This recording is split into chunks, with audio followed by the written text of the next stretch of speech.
Voilà. Mesdames, Messieurs, assalamu alaikum. Merci à tous d'abord pour la confiance et la fidélité. Voilà, nous disons un grand merci de la fidélité et surtout de la confiance. La même chose. Donc, c'est la mosquée de Dama. Dieu merci. On dit grand merci à nos partenaires de confiance. Merci à toutes ces bonnes personnes qui nous suivent de près ou de loin, qui, à travers les maigres moyens, nous accompagnent sur ce que nous sommes en train de faire. En tout cas, ce n'est qu'une fierté pour nous.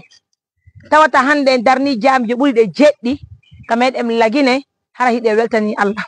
Wanni ɗi ngol musidɓe mi holliɗi on ni réalisation ji ɗi waɗɗen ɗi fof. Pour l'instant, l'État n'a pas pu financer cette organisation. C'est pourquoi nous voulons tellement que l'État puisse voir les actions que nous menons dans les sous-préfectures pour que l'État puisse voir la souffrance de nos parents. Imaginez-vous Daman, une si grande localité, Daman n'avait pas de mosquée. Daman n'a presque rien. Daman n'a même pas une addiction d'eau. Vous vous imaginez? Donc ça fait tellement pitié, ça fait tellement mal au cœur. Je vous montre l'image de la mosquée là.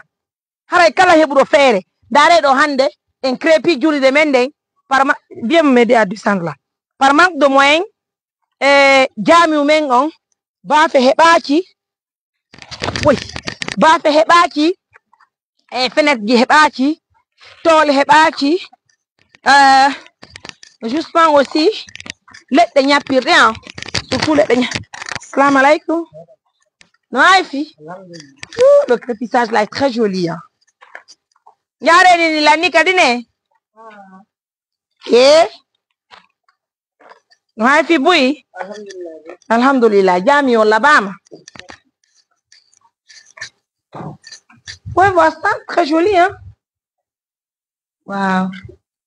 Il sort donc à Alabama. C'est très joli, c'est tellement vaste. Waouh.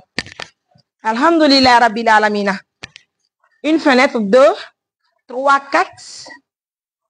Alors, la fenêtre Guinée. Fenêtre Guinée, né? Et bah, fait que imam on sait notre tato. Go, do, didi, do, tati. Et korontu, et bah, fangalo, nai. Alors, oh, 2 batang.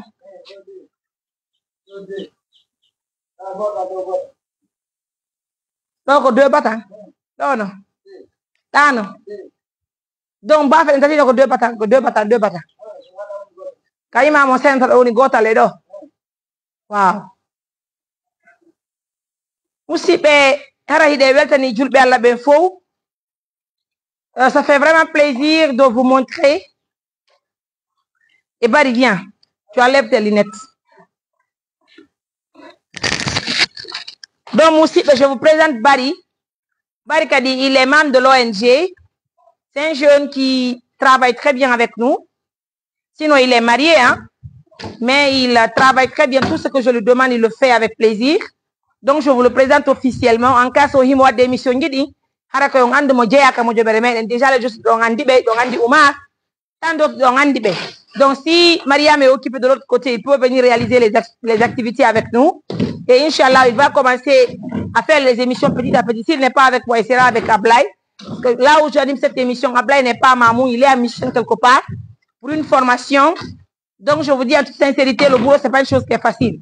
Donc, je suis très fière de vous présenter cette belle image, cette très grande mosquée de nos parents de Daman. Le moment, le jour que j'ai visité Daman et aujourd'hui, nous s'est dit, Motia, Harkariko Mourad Motiuru, et Foy de Ngandi, Harkariko Fata non s'est dit, Nyande Mengano Mentay Mopeng, et des Joulir de Hande no s'est dit Moussibe. Qu'on est wel tanto Allah, ko tawata kon ko julbe Allah be wallitiye. Il faut reconnaître que wela men modde ko tawata kadi hara si men hadi ko do lidi imbe ben ga walta to men konon tini. En tout cas à Daman, nous n'avons pas eu la chance d'avoir le soutien d'abord de la communauté, mais néanmoins on continue parce qu'on va finaliser la mosquée là walito ɗen min wawa heɓude leɗɗe ñappirɗe leɗɗe ñappirɗe ɗen kañumma e toolje ɗen e gouttiére ji ɗin pardon e bandoye ɗen ka seeɗa fopp walito ɗan min hara miɗen hattonjiɗe tool plaje ɗen miɗen hattonjiɗe mum ko fota wona e seeɗa. En tout cas, grand merci à tout le monde. Je vous montre la belle image. On peut sortir dehors. On gagne des crêpes de qualité l'engaba. Honte. Wow. Elle dit que donne. La bama. Hara John ko dalas gongo ga e dine. Ok. Hara kadi do ngande ngaddar sima ngidi no manka nen ton nay sima. E wurgo ngon no fuddike ɗum ɗon birki yerem sikki non joni yona e ga. Ok. En tout cas, merci à nos millions de partenaires. Telento on crépi. On crépi. On peut voir ça? Vas-y. Va de l'autre côté. Par derrière. C'est très joli. La Bahama.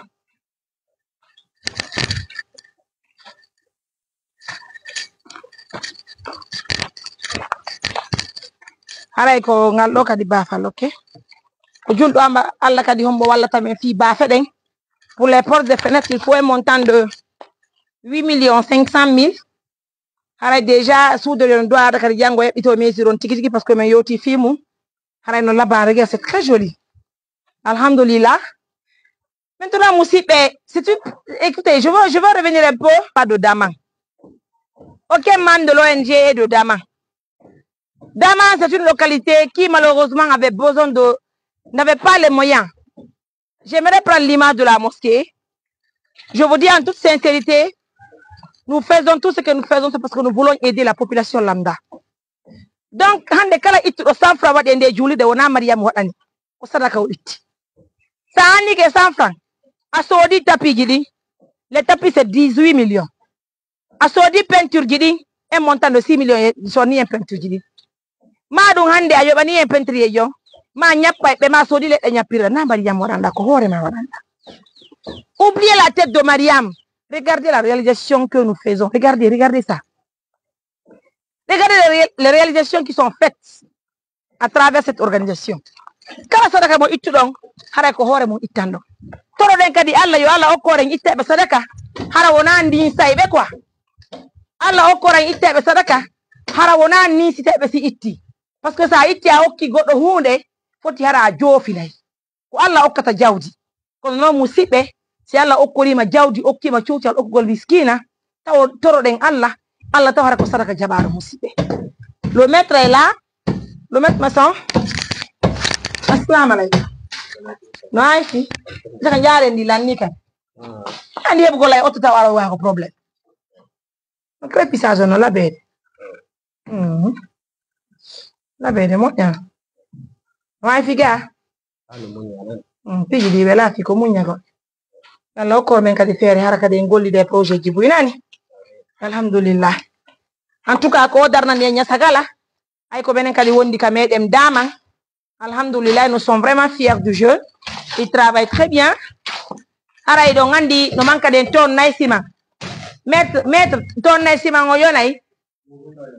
Ton nai ne. Ton naisima ton goto ko 1 500 000. Adugol ton goto ko 200 000. Donc ton naisima ide haton jine mum. Ledde nyapirde. Ide haton yi kale ledde nyapirde. Il nous faut au moins 80 planches. 80 madriers, pardon.